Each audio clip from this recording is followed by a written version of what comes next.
Hi, Ron Schuster here. Welcome to GynecoMASTERCLASS. So I'm talking about how the grading system affects the treatment.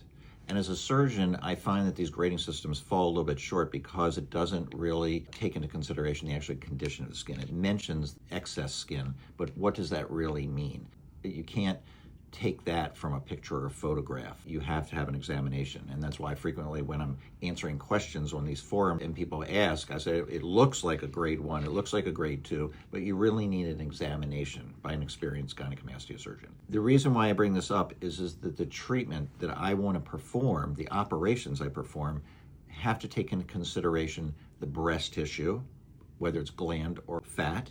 Reason why that is important is the gland always has to be completely excised, and the fat has to also be removed, usually with liposuction. So in every case I go into, I'm expecting to use both liposuction and direct excision cutting out of the breast tissue. So the volume of the breast tissue is 1. 2, the consistency, or what is making up that volume, which I just mentioned, whether it's breast tissue or fat.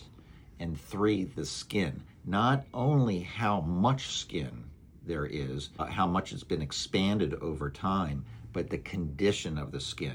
So sometimes I can see and usually it's a relatively younger person, maybe in their 20s and 30s, where they have advanced gynecomastia and their skin, they have like a grade 3, but the condition is so good that I know that I can do a minimally invasive type of a surgery and removal of the breast tissue, gland, and the fat, but their skin is still going to shrink down nicely.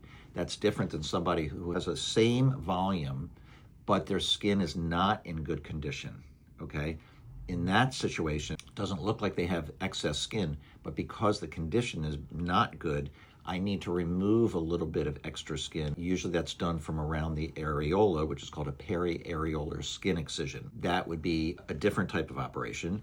And then lastly, the most aggressive kind of an operation is when you have such an advanced grade 4 gynecomastia, you need to remove as much skin as possible and relocate the nipple, usually as a skin graft, as an areolar graft, in order to get the best results. So these are all topics we'll talk about. I have talked about it in other videos. Today I just wanted to explain my view on using grading systems, because I typically don't use them. I know about them, I can tell a patient about them, but they're incomplete as far as I'm concerned when I'm deciding and making recommendations for a patient on what type of operation they need, which would give them the best result. Thanks for tuning in.